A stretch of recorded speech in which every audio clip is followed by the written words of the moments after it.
ओम नमः शिवाय। श्री शिव महापुराण कोटि रुद्र संहिता 11वां अध्याय।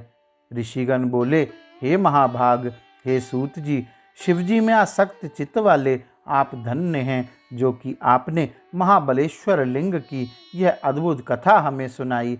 अब उत्तर दिशा में स्थित जो शिवलिंग है, उनका पाप नाशक निर्मल महात्म्य आप सुनाइए।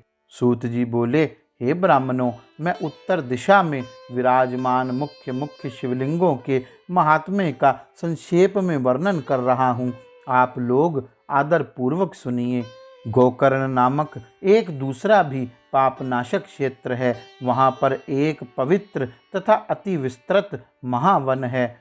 वहाँ पर चंद्रभाल नामक उत्तम तथा सर्वसिद्धिदायक शिवलिंग है, जिसे रावण सद्भक्ति पूर्वक लाया था। हे मुनीश्वरों, वहाँ पर उस करुणा सागर शिवलिंग की स्थिति सारे संसार के हित के लिए वैद्यनाथ नामक ज्योतिर्लिंग के तुल्य है। गोकर्ण में स्नान कर तथा चंद्रभाल का पूजन कर मनुष्य अवश्य ही शिवलोक को प्राप्त करता है, इसमें संशय नहीं है। भक्तों के ऊपर स्नेह करने वाले उन चंद्रभाल नामक शिवजी की महिमा बड़ी अद्भुत है। विस्तार से उसका वर्णन नहीं किया जा सकता। चंद्रभाल नामक महादेव के लिंग की महती महिमा का वर्णन मैंने जिस किसी प्रकार कर दिया, अब दूसरे लिंग का महात्म्य सुनिए।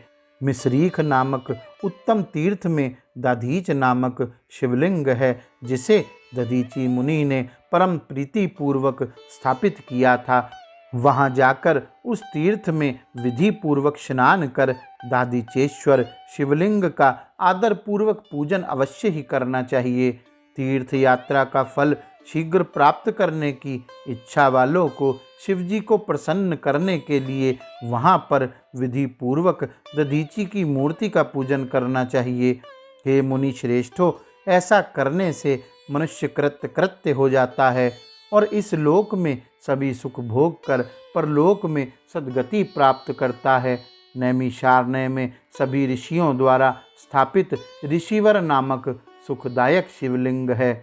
हे मुनीश्वरों, उसके दर्शन एवं पूजन से पापी लोगों को भी इस लोक में भोग तथा परलोक में मोक्ष प्राप्त होता है।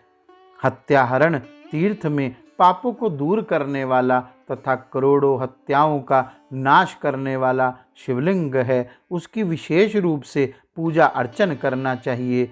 देव प्रयाग तीर्थ में ललितेश्वर नामक शिवलिंग है। उस लिंग की हमेशा पूजा करनी चाहिए, जिससे सभी प्रकार के पाप दूर हो जाते हैं। पृथ्वी पर प्रसिद्ध नेपाल नामक पुरी में पशुपतीश्वर नामक शिवलिंग है, जो संपूर्ण कामनाओं का फल प्रदान करता है। वह शिवलिंग शिरोभाग मात्र से वहाँ स्थित है। उसकी कथा केदारेश्वर वर्णन के प्रसंग में कहूँगा। उसके समीप मुक्तिनाथ नामक अत्यंत अद्भुत शिवलिंग है। उसके दर्शन एवं अर्चन से भोग तथा मोक्ष प्राप्त होते हैं।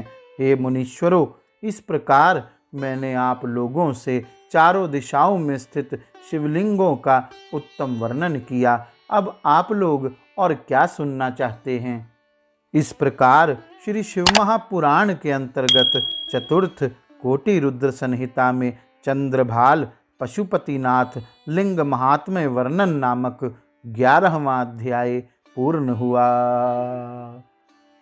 गौरी शंकर भगवान की जय। ओम नमः शिवाय।